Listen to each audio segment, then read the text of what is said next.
Good evening guys. So today we have a very interesting topic Indigo के बारे में. First of all, अगर आप एयरलाइन प्रिपरेशन का प्लान कर रहे हो, आप इंटरव्यू देने जा रहे हो इंडिगो में, वेदर आप कैडेट पायलट प्रोग्राम से जा रहे हो, कन्वेंशनली जा रहे हो, ग्राउंड स्टाफ के लिए जा रहे हो, कैबिन क्रू के लिए जा रहे हो, और अगर आपको इंडिगो के बारे में जानना है तो this video is highly important and this video is more than sufficient. इसमें मैंने एक एक टॉपिक उसके वेबसाइट से कवर किया है, इससे ज़्यादा जानने की आवश्यकता ही नहीं है. This is more than sufficient to know about IndiGo. So we will start it. IndiGo के बारे में आपको पता होगा कि इंडिगो इंडिया में प्रेजेंटली हाईली डोमिनेटिंग है.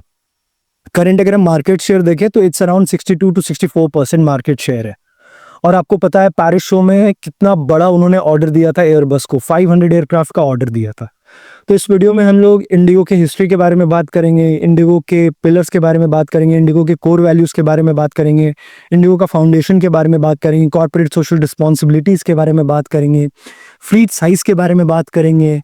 इंडिगो इतना अग्रेशन क्यों है, इतना डोमिनेंस क्यों है, उसके पीछे का रीजंस हम लोग जानना चाहेंगे. प्लस हम लोग जानना चाहेंगे कि थर्ड क्वार्टर में और प्रेजेंट क्वार्टर में जो भी उसके रिपोर्ट्स आए हैं वो क्या है. अभी रिसेंटली इंडिगो जब 2006 में लॉन्च हुआ था, 2009 में उन्होंने फर्स्ट प्रॉफिट किया था और उसके बाद से कंटिन्यूअसली वो प्रॉफिट कर ही रहा था अप अंटिल लास्ट क्वार्टर 3 में रिपोर्ट आया था कि 18% के अबाउट में उसका प्रॉफिट डिक्लाइन हुआ है. तो हम लोग ये भी देखेंगे एक्चुअली डिक्लाइन हुआ है क्यों. ठीक है, सो लेट्स स्टार्ट. सो हम लोग पहले बात करें इंडिगो के बारे में तो इंडिगो का आईटा कोड है 6E, आईकाओ कोड है आईगो, कॉल साइन है IFLY. IndiGo was founded in 2006 and its first flight operation was started on 4th August 2006 और फ्लाइट जो था वो न्यू दिल्ली से इम्फाल गया था वाया गुवाहाटी. ठीक है, और ये कौन सा एयरक्राफ्ट था, A320 था. ठीक है, इंडिगो A320 ही फ्लीट यूनिफॉर्मिटी के लिए रखता है. वो भी हम लोग बात करेंगे क्यों A320 ही वो प्रेफर करता है इंडिगो रखना. ठीक है, अब बात करते हैं, ये टर्म्स ध्यान में रखना है, ये टर्म्स हम आगे एक्सप्लेन करेंगे. ये टर्म्स ना आपको कोई बताता नहीं, आपको पता नहीं होता है, बट ये टर्म्स ऐसे है कि अगर आप इंटरव्यू में इन टर्म्स को यूज करोगे, इनके बारे में एक्सप्लेन करोगे तो वो एक अलग अच्छा इम्पैक्ट छोड़ेगा इंटरव्यू पर. ठीक है, इंडिगो का एग्रेशन और डोमिनेंस क्यों है. सो एक सेल्स एंड लीजबैक मॉडल है, सबके बारे में बात करेंगे, एक एक एग्जाम्पल से एक्सप्लेन करेंगे. लॉस लीडरशिप स्ट्रैटेजी है, हब एंड स्पोक मॉडल है, यूनिफॉर्मिटी इन फ्लीट है, CSR प्रोग्राम है. ठीक है, अब जो भी हमने टर्म्स अभी आपको दिखाया वो सारे टर्म्स हम लोग यहाँ यूज करेंगे. अब देखो दिक्कत क्या होता है, इंटरव्यू में आप जाते हो और आपसे पूछा जाता है tell me something about IndiGo, तो आप इंडिगो के 4 पिलर के बारे में बता देते हो, या आपसे पूछते हैं कि इंडिगो के पिलर्स के बारे में बताओ, तो आप जनरली 4 पिलर के बारे में बता देते हो कि अफोर्डेबल फेयर्स है, ऑन टाइम परफॉर्मेंस है, कर्टियस एंड हासल फ्री सर्विस है, अनपैरेलल नेटवर्क है. बट आप उसके अंदर एक्सप्लेन नहीं कर पाते हो कि अगर अफोर्डेबल फेयर है तो अफोर्डेबल फेयर का रीजंस क्या क्या है, क्यों अफोर्डेबल फेयर दे पा रहा है. अगर ऑन टाइम परफॉर्म कर रहा है इंडिगो तो क्या रीजन है कि वो ऑन टाइम परफॉर्म कर रहा है. ठीक है, तो ऐसे ही हम लोग ये 4 पिलर को अच्छे से इन डेप्थ देखेंगे कि क्यों ऐसा हो रहा है, क्यों ऐसा 4 पिलर में इंडिगो क्या कर रहा है जिसके कारण ये सब एट्रीब्यूट्स वो दे पा रहा है. ठीक है, तो सबसे पहली बात हम लोग करते हैं on time performance. On time performance का मतलब क्या होता है कि डिले नहीं होता है. ठीक है, वो टाइमली जो टाइम वो लिख रहा है कि इतने at this particular time aircraft depart करेगा, अराइव करेगा, तो वो ऑन टाइम दे पा रहा है, वो परफॉर्म कर पा रहा है. तो DGCA 2003 में इंडिगो को मोस्ट पंक्चुअल एयरलाइन कहा गया था. ऑन टाइम परफॉर्मेंस में ये अमॉन्ग टॉप 10 ग्लोबल एयरलाइन में है. अब बात करते हैं कि ये ऑन टाइम परफॉर्मेंस क्यों दे पा रहा है. तो एक टर्म होता है TDR, टेक्निकल डिस्पैच रिलायबिलिटी. ये एक इंपॉर्टेंट मेट्रिक होता है एविएशन में जो कि बताता है कि आपका टेक्निकल परफॉर्मेंस कितना है. ठीक है, कि आपके MRO फैसिलिटी जो है वो अच्छे से एफिशिएंटली एंड इफेक्टिवली परफॉर्म कर पा रहे हैं नहीं, मतलब एयरक्राफ्ट में दिक्कत तो नहीं आ रहा है ना. एयरक्राफ्ट में ऐसा तो नहीं कि कुछ टेक्निकल इशू आ जा रहा है. टेक्निकल इशू आएगा एयरक्राफ्ट में तो एयरक्राफ्ट तो आपका ग्राउंडेड रहेगा. इंडिगो को प्रॉफिट तभी है जब एयरक्राफ्ट हवा में चले. अब अगर टेक्निकल रिलायबिलिटी अच्छी है, टेक्निकल परफॉर्मेंस अच्छा है, टेक्निकल कोई भी दिक्कत नहीं आ रही है, तो ऑन टाइम परफॉर्मेंस होगा. सो ध्यान में रखना है, आप कभी भी बोलो on time performance, please mention the term technical dispatch reliability. And I am very happy to announce कि 99.92% TDR है इसका. ठीक है, यहाँ पे देखो मैंने मेंशन किया है, it is a key metric in aviation to measure reliability of fleet in terms of technical performance. अगर 99.92% TDR है, इसका मतलब है dispatched on time without any delay caused by technical issue, मतलब 99.92 टाइम्स है कि भाई कोई आपका डिले नहीं होगा डिस्पैच में। ठीक है, ये एक MRO फैसिलिटी को भी बताता है कि वो कितना बढ़िया है इंडिगो का। ठीक है, हाँ, इंडिगो ने एक काम और किया था कि फास्टर डिबोर्डिंग करने के लिए। अब देखो होता क्या है कि एयरक्राफ्ट जब लैंड करता है, ठीक है, तो एयरक्राफ्ट से जब सब उतरेंगे, एयरक्राफ्ट क्लीन होगा, तभी एयरक्राफ्ट वापस फ्लाई करने के लिए जाएगा। ठीक है, तो अब इंडिगो ने क्या किया, डिबोर्डिंग में काफी समय लगता था। डिबोर्डिंग मतलब जब पैसेंजर डिबोर्ड करते हैं, एयरक्राफ्ट से उतरते हैं, उन्होंने क्या किया, एक थर्ड रैंप लगा दिया, एक एक्स्ट्रा रैंप लगाया। उसके कारण क्या हुआ, 5 मिनट सेव हो गया। अब आपको लग रहा होगा कि ये 5 मिनट तो कुछ खास नहीं है, इतना कम कर करके क्या ही हो जाएगा। बट आप ऐसे सोचो कि इंडिगो का डेली जो फ्लाइट है वो अराउंड 2100 चलता है। अगर 2100 फ्लाइट्स को आप इंटू करो 5 मिनट के हिसाब से, तो सोचो कितना बड़ा टाइम ये हो जाता है। ठीक है, करीब 10,000 मिनट्स हो जाएगा। 10,000 मिनट्स काफी होता है। तो इट्स हाईली इंपॉर्टेंट कि उन्होंने फास्टर डिबोर्डिंग के लिए थर्ड रैंप यूज किया है। एक चीज और जानना है ऑन टाइम परफॉर्मेंस के लिए, एक होता है turn around time. Turn around time क्या होता है, सपोज करो एक एयरक्राफ्ट आ रहा है, अहमदाबाद से मुंबई आ रहा है। अब जब अहमदाबाद से मुंबई आया, वो एयरक्राफ्ट अपने पैसेंजर्स को डीबोर्ड करेगा। एयरक्राफ्ट जाहिर सी बात है गंदा भी होगा, तो जब एयरक्राफ्ट डीबोर्ड करेगा, गंदा हुआ तो उसको क्लीन करेगा, और उसके बाद सपोज करो वही एयरक्राफ्ट को फिर बॉम्बे से दिल्ली जाना है। ठीक है, मुंबई से दिल्ली जाना है। तो ये जो फिगर होता है ना कि आप आए गुजरात से बॉम्बे, बॉम्बे से दिल्ली जाना है, तो एयरक्राफ्ट कितनी देर में आप तैयार कर रहे हो दिल्ली जाने के लिए, इसको हम लोग बोलते हैं टर्न अराउंड टाइम। अगर हम देखें टर्न अराउंड टाइम, तो टर्न अराउंड टाइम इंडिगो का जो है वो अराउंड 20 मिनट्स है। बट अगर हम अदर एयरलाइन का देखें, तो वही कुछ वो 30 मिनट्स से लेके 90 मिनट्स के बीच है। अब आप देखो, कम से कम टाइम इंडिगो अपने एयरक्राफ्ट को ग्राउंड में रखना चाह रहा है। कम टर्न अराउंड टाइम है, अगर 20 मिनट में ही वो सारी चीजें कर पा रहा है, रिफ्यूलिंग कर रहा है, क्लीनिंग कर रहा है, सब कुछ कर रहा है, तो वो ज्यादा से ज्यादा टाइम एयरक्राफ्ट को हवा में रखना चाह रहा है। और एयरक्राफ्ट जितना ज्यादा हवा में रहेगा, उतना ज्यादा वो पैसा मिलेगा उनको, इंडिगो को। इसलिए अगर आप इंडिगो के फ्लाइट में कभी गए होंगे, तो आप देखोगे कि जैसे ही आपका डेस्टिनेशन आने वाला रहता है ना, उससे 5-10 मिनट पहले ही कैबिन क्रू या फ्लाइट क्रू मेंबर्स आएंगे और आपके सामने ना एक गार्बेज बैग टाइप का लेके आ जाते हैं।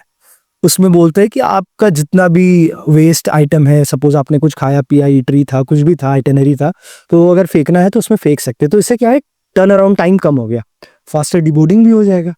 ठीक है, तो इट्स वेरी इंपॉर्टेंट, ये सब पॉइंट यूज करना है। अगर पूछे इंटरव्यूअर कि how can you explain that IndiGo has on time performance, then you should mention TDR, then you should mention introduction of third ramp for faster deboarding, then you should mention a high turn around time. ठीक है, तो ये सब आपको बताना है। अब बात आती है अफोर्डेबल फेयर्स क्यों आता है। अब देखो, इंडिगो के वेबसाइट में तो बड़ा इजी ढंग से लिखा हुआ है, reduce booking fee on direct channel, periodic sales, making air travel accessible for million. पर एक्चुअली में रीजन क्या है, तो हम लोग एक एक करके बात करते हैं। सबसे पहला रीजन होता है sales and lease back model. अब sales and lease back model में क्या होता है, फॉर एग्जाम्पल मैं आपको समझाता हूँ। सपोज करो मैं आज एयरबस के पास जाऊंगा और बोलूंगा कि भाई मुझे 3 A320 चाहिए, तो एयरबस क्या बोलेगा कि ठीक है, इसका ये प्राइस है, आप ले सकते हो। इंडिगो गया एयरबस के पास, इंडिगो ने ऑर्डर दिया 200-300, एक बल्क ऑर्डर दिया, तो जाहिर सी बात है जो प्राइस कोट मुझे एयरबस ने किया था, कंपैरेटिवली वो ज्यादा चीप होगा जो एयरबस इंडिगो को कोट करेगा। आप समझ रहे हो, उसने बल्क में ऑर्डर दिया हुआ है तो उसको हाई डिस्काउंट मिलेगा। मैंने बल्क में ऑर्डर नहीं दिया तो मुझे शायद डिस्काउंट भी ना मिले। तो इंडिगो ने क्या किया कि एक बहुत ज्यादा एक बल्क ऑर्डर एयरबस को दिया, एयरबस से उसने डिस्काउंटेड प्राइस में एयरक्राफ्ट खरीदा, और फिर उसने क्या किया, वो एयरक्राफ्ट वो सपोज करो मुझे बेच दिया। इंडिगो ने बोला कि देख भाई, तू जा रहा था एयरबस के पास लेने के लिए, तेरे को सपोज 700 करोड़ रुपए लग रहे थे, सपोज करो 700 करोड़ लग रहे थे। मैं इंडिगो ने एयरबस से बल्क ऑर्डर खरीदा, तो उसको पर एयरक्राफ्ट का कॉस्ट सपोज करते हैं कुछ 690 करोड़ से पड़ा, तो 10 लाख का तो प्रॉफिट, 10 करोड़ का तो प्रॉफिट हो गया। तो इंडिगो ने बोला कि यार अब एक काम करो, तू 700 में एयरबस से लेने जा रहा था, तुम एक काम करो 699 में मेरे से ही ले लो। ठीक है, तो मैंने एयरक्राफ्ट इंडिगो से लिया। अब इंडिगो क्या करेगा, वो बोलेगा कि भाई मैंने तो तेरे को 699 में एयरक्राफ्ट बेच दिया, तू एयरक्राफ्ट का करेगा क्या, एक काम करो मुझे वापस वो एयरक्राफ्ट लीज कर दो। तो आप देखो हुआ क्या, इंडिगो ने खरीदा एयरबस से बल्क ऑर्डर में एयरक्राफ्ट डिस्काउंटेड प्राइस में, फिर उसने वही एयरक्राफ्ट दूसरे को बेचा, दूसरे को बेचा तो उससे प्रॉफिट कमाया, उसके बाद उसी कंपनी जिसको वो बेचा वो उसी से लीज कर लिया। तो प्रॉफिट तो हर जगह, इस बीच इंडिगो ने प्रॉफिट तो कमाया ही। उसके बाद जब वो रेंट आउट किया, सब कुछ किया, तो एक लाइबिलिटी भी वो नहीं बना, क्योंकि वो रेंट आउट कर रहा है, लीज पे ले रहा है, ठीक है, वो पार्शियल ओनरशिप लिया हुआ है, वो कंप्लीटली ऐसा नहीं कि वो खरीद ही लिया, वो लीज पे लिया हुआ है। तो ये sales and lease back model होता है, ठीक है। आई होप मैं समझा पाया हूंगा। अब होता है hub and spoke model. Hub and spoke model क्या होता है, सपोज करो दो फ्लाइट है, ठीक है। इंडिगो का एक फ्लाइट चलता है रांची एयरपोर्ट या रांची एयरपोर्ट से कोलकाता एयरपोर्ट के लिए, या और हम लोग दूर लेते हैं, सपोज करो मुंबई एयरपोर्ट से सपोज करो वो चलता है उड़ीसा के एयरपोर्ट में, ठीक है, भुवनेश्वर के एयरपोर्ट में चल रहा है, फ्लाइट चल रहा है। तो उस फ्लाइट का जो डिमांड है ना, जो मुंबई से उड़ीसा जाने का डिमांड है, वो काफी कम है। अब कम है, अगर फ्लाइट खाली जाता है या कम पैसेंजर के साथ जाता है मुंबई से लेके उड़ीसा, तो कंपनी को तो नुकसान होगा। कंपनी इस बीच चेक करता है कि उस रूट में कोलकाता भी पड़ रहा है, और वो देखता है कि कोलकाता भी हमारा एक बेस है, और कोलकाता से पुरी जाने के लिए या भुवनेश्वर जाने के लिए काफी लोग हैं, उड़ीसा जाने के लिए। वो देखता है इंडिगो कि भाई मुंबई से तो उड़ीसा जाने वाले बहुत लोग नहीं है, बट हाँ मुंबई से कोलकाता जाने वाले बहुत लोग हैं, और कोलकाता से भुवनेश्वर जाने के लिए भी बहुत लोग हैं। तो वो क्या करता है, ऐसे एक पॉइंट बना लेता है, ठीक है, हब बनाता है और स्पोक निकालता है उससे। वो क्या किया, मुंबई से एयरक्राफ्ट आएगा कोलकाता, ठीक है, जिनको मुंबई से उड़ीसा जाना है वो डायरेक्ट फ्लाइट, वो उस फ्लाइट में बैठेंगे ही, वो जाएगा ही। बीच में एक हॉल्ट मिल जाता है कोलकाता का। तो अब जो सीट वैकेंट जा रहा था, जब वो डायरेक्ट फ्लाइट कर रहा था भुवनेश्वर के लिए, वो सीट तो वैकेंट नहीं जाएगा, क्योंकि वो कोलकाता से उड़ीसा में भी कमा रहा है, मुंबई से कोलकाता में भी कमा रहा है, मुंबई से भुवनेश्वर अगर जा रहा है तो भी वो कमा रहा है। तो ये होता है हब एंड स्पोक मॉडल। फिर आता है loss leadership strategy. This is highly important. ये एयरक्राफ्ट करते हैं, एयरलाइन करते हैं अपने कंपटीशन को कंप्लीटली एलिमिनेट करने के लिए, और ये इंडिगो काफी रूथलेसली करता है। एग्जाम्पल अगर बताऊं लॉस लीडरशिप स्ट्रैटेजी का, तो इट्स वेरी सिंपल। समझो कि आप जाते हो दिल्ली, और आप देखते हो वहां पे कि 9:20 का एक एयर इंडिया का फ्लाइट है, 9:20 AM, सुबह का बात कर रहा हूँ, 9:20 का है। इंडिगो क्या करेगा, वो बोलेगा कि यार एयर इंडिया का फ्लाइट 9:20 का, एक काम करते, इससे सस्ते रेट पे 9:20 से हाफ एन आवर पहले और 9:20 से हाफ एन आवर बाद हम भी एक फ्लाइट निकालते हैं सेम डेस्टिनेशन के लिए। अब देखो होगा क्या, जब आप जाओगे फ्लाइट बुक करने के लिए, आप देखोगे यार कि एयर इंडिया तो महंगा है। डेस्टिनेशन अगर आप न्यू दिल्ली से पटना जाना चाह रहे हो, तो न्यू दिल्ली से पटना आपको एयर इंडिया तो देता ही, बट एयर इंडिया महंगा है। At the same time half an hour पहले हाफ एन आवर बाद इंडिगो का भी एयरक्राफ्ट जा रहा है, ठीक है, इंडिगो का एयरक्राफ्ट भी पटना जा रहा है। तो आपको लगेगा यार हाफ एन आवर में अगर मैं 500,000 बचा लूं तो ये तो मेरे लिए इफेक्टिव ही हुआ ना। This is loss leadership strategy. Indigo क्या किया, एयर इंडिया के आधे घंटे बाद भी एक फ्लाइट लाया, आधे घंटे पहले भी एक फ्लाइट लाया, तो वो कंप्लीटली डिस्ट्रॉय कर दिया एयर इंडिया को, ठीक है, सस्ता फ्लाइट लाके। तो this is loss leadership strategy. अब आता है फ्यूल एफिशिएंट एयरक्राफ्ट। आपको पता है कि हम बात करें अभी सीईओ और न्यू इंजन्स की बात करते हैं, करंट इंजन ऑर्डर और न्यू इंजन ऑर्डर। सो इसके बारे में भी एक वीडियो हम लोग निकालेंगे। बट न्यू इंजन ऑर्डर अगर हम देखते हैं ना, तो 20-30% ज्यादा फ्यूल एफिशिएंट है, तो इसके कारण भी थोड़ा सा पैसा बच जाता है। अफोर्डेबल फेयर्स कैसे वो देंगे आपको, वो चीप या अफोर्डेबल फेयर्स कैसे देंगे, जब उनकी खुद कॉस्ट कटिंग होगी, जब उनका खुद इतना पैसा लगेगा नहीं, लागत नहीं लगेगा, तभी ना वो आपको डिस्काउंटिंग दे पाएंगे, डिस्काउंट प्राइस दे पाएंगे। तो यही सीन है इनका। अब आता है सिंगल फ्लीट यूनिफॉर्मिटी। अब बात होता है कि खाली एयर बस या A320 के ही मॉडल रखने से इंडिगो अफोर्डेबल फेयर आपको कैसे दे सकता है।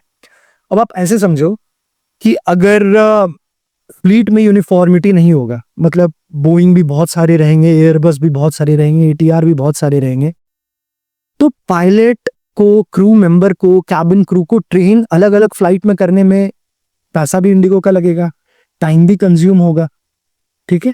और जब आप ट्रेनिंग प्रोवाइड करते हो तो इट्स वेरी टाइम कंज्यूमिंग और पैसा भी लगता है यार। अब फ्लीट यूनिफॉर्मिटी होने में क्या होता है कि जो फ्लाइट क्रू एक फ्लाइट में ऑलरेडी ट्रेंड है, एक टाइप ऑफ मॉडल में ट्रेंड है, सपोज करो A320 के नियो में ट्रेंड है, सीओ में ट्रेंड है, तो A320 के नियो में भी बहुत इजीली अडेप्ट कर जाएगा, ठीक है। तो ये फायदा हो, यहां से इन्होंने ट्रेनिंग कॉस्ट काट लिया। अब जब ट्रेनिंग कॉस्ट कम लगा, ट्रेनिंग कॉस्ट उन्होंने बचा लिया, तो कुछ तो फायदा वो कस्टमर तक भी पहुंचाना चाहेंगे, तो इंडिगो ये करता है। फिर उसके बाद कुछ ये सब भी है कि आप डायरेक्ट इंडिगो से बुक करते हो उसके वेबसाइट पे जाके तो कम पैसा मिलता है, क्योंकि कमीशनिंग वाली बात भी होती है। फिर कोटक कार्ड काइचिंग 6E, ये कोटक का कोई कार्ड आया है स्पेशली जो 6E के साथ एफिलिएटेड है, जिसमें आपको कुछ रिम्बर्समेंट पॉइंट मिलते हैं। अब तो गो स्ट्रेच भी आ गया है, तो उसके बारे में भी आप देख लेना वेबसाइट पे। अब बात आता है थर्ड पिलर के बारे में, courteous and hassle free service. तो अगर आप देखते हो कि 6E ईट है, अच्छा, courteous and hassle free service का मतलब क्या होता है कि आपको बहुत दिक्कत और परेशानी नहीं होती है जब आप इंडिगो का फ्लाइट लेते हो तो, ठीक है। अब ये कैसे होता है कि AI बॉट है, मतलब अगर आप अभी इंडिगो के वेबसाइट पे जाओगे या ऐप पे जाओगे और आप सपोज करो वहाँ पे चैट का ऑप्शन होता है, अगर आप कस्टमर केयर को कॉल लगाओगे, वो कॉल उठाने में टाइम लगेगा, तब तक आपका पेशेंस भी लूज होगा। आज इतना टाइम किसी के पास भी नहीं है। तो AI बॉट की मदद से वो क्या होता है ना कि तुरंत तुरंत आपको रिप्लाई मिलने लगता है, चैट आप इजीली कर सकते हो, इजीली एक्सेसिबल होता है। तो ये एक फायदा है, courteous and hassle free service हुआ ना। ग्रेट NPS, अब ये ध्यान में रखना है, ये वर्ड जरूर बोलना अगर आप बोल रहे हो कि इंडिगो का एक पिलर है courteous and hassle free service, तो उसमें आपको नेट प्रमोटर स्कोर के बारे में बताना है। नेट प्रमोटर स्कोर क्या होता है? तो एक मेट्रिक यूज होता है, सिंपली कुछ नहीं जानना है नेट प्रमोटर स्कोर के बारे में, सीधा ऐसे समझो कि सपोज करो आप इंडिगो के फ्लाइट से जाते हो, तो इंडिगो आपसे एक रिव्यू मांगता है कि sir would you like to recommend this airline to your fellow members, to your friends, to your family, और आप कितना रेटिंग देना चाहोगे on a scale of 1 to 5 और 1 to 10 जो भी होगा। तो उसमें पता चलता है ना कि इंडिगो का नेट प्रमोटर स्कोर बहुत अच्छा है यार, बहुत बढ़िया है। तो इससे भी पता चलता है कि सर्विस इंडिगो अच्छा दे रहा है, तभी तो नेट प्रमोटर स्कोर भी अच्छा है ना उसका। तो कर्टियस और हैसल फ्री सर्विस दे तो रहा होगा ना। और ये मोटिवेट भी करता है, जब आपका नेट प्रमोटर स्कोर अच्छा आता है, then it also motivate the flight crew member and the IndiGo team to work really hard. तो ये सब पॉइंट आपको मेंशन करना है इंटरव्यू के समय। चौथा एंड मोस्ट इंपॉर्टेंट पॉइंट है अनपैरेलल्ड नेटवर्क। अब डोमिनेंस इतना भयानक है, ये इंडिगो के वेबसाइट पे 85 डोमेस्टिक एंड 32 इंटरनेशनल डेस्टिनेशन है। हाउएवर अब 91 डोमेस्टिक हो गया है और 37 इंटरनेशनल डेस्टिनेशन है।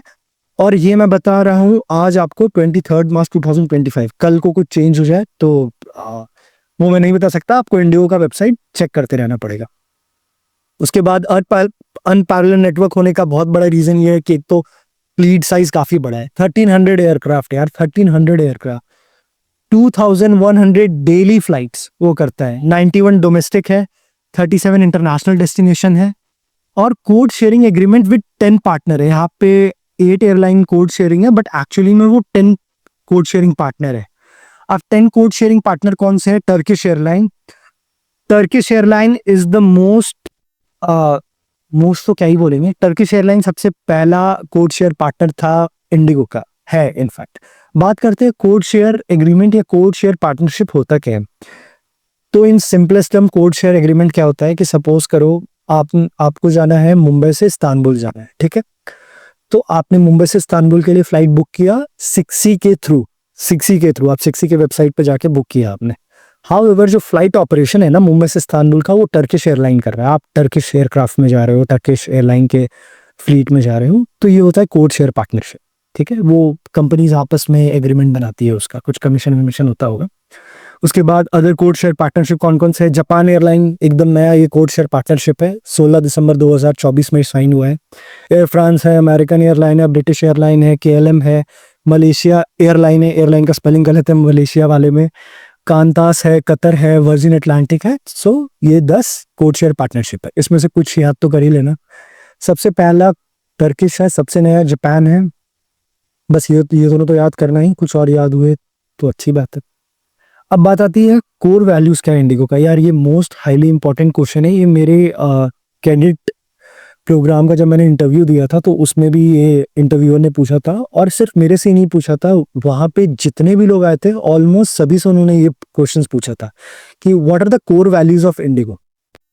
ठीक है, तो ये कोर वैल्यूज आपको बताने पड़ेंगे, ये 4 कोर वैल्यू, ये 5 कोर वैल्यूज जो लिखे हुए हैं, और इसको एक्सप्लेन करना पड़ेगा और आपको बताना पड़ेगा कि आपके वैल्यूज और इंडिगो के कोर वैल्यूज कैसे अलाइन होते हैं। फॉर एग्जाम्पल, अब बात होता है कि पहला कोर वैल्यूज है ऑलवेज सेफ, तो how can you ensure that you prioritise safety. ठीक है, आप कैसे सेफ्टी को प्रायोरिटाइज करते हो? तो आप बताओगे कि हाँ, मैं बहुत काम और कंपोज्ड हूँ, मैं अगर मैं ड्राइव भी करता हूँ तो मैं बहुत कामली ड्राइव करता हूँ, अगर मैं प्री फ्लाइट चेक में मैं बिलीव रखता हूँ। अगर आप गाड़ी ड्राइव करते हो तो एग्जांपल दे सकते हो, मैंने तो दिया था कि यार मैं सीट बेल्ट भी लगाता हूँ, रेकलेस ड्राइविंग नहीं करना है मेरे को, प्री फ्लाइट चेक जरूर करता हूँ मैं अपना, अगर कार भी निकाल रहा हूँ तो मैं कार का एक बार हवा चेक कर लेता हूँ, इंजन ऑर्डर चेक कर लेता हूँ, इंजन टेम्परेचर चेक कर लेता हूँ। तो ये सब आप बता सकते हो। पैशनेटली कंसिस्टेंट आपको एक्सप्लेन करना पड़ेगा कि how you are passionately consistent. आपको बताना है कि आप डिसिप्लिन कैसे हो, क्योंकि जब आप पायलट एज अ जॉब का बात करते हो तो यहाँ पे डिसिप्लिन और कंसिस्टेंसी काफी इंपॉर्टेंस हो जाता है। तो आप बताओगे कि कैसे आप पैशनेटली कंसिस्टेंट हो। कोई एग्जांपल है तो बताओ, अगर आप जिम करते हो तो बताओ, अगर आप मेडिटेशन करते हो तो बताओ, कोई आप कोर्स कर रहे हो, कुछ कर रहे हो तो बताओ कैसे आप पैशनेटली कंसिस्टेंट हो। सर्विस फ्रॉम द हार्ट आपको बताना है। सिंपल मीनिंग है service from the heart, self explanatory है, इसको समझाने की जरूरत नहीं है। ह्यूमिलिटी विद प्राइड का मतलब क्या होता है कि कैसे बताऊं,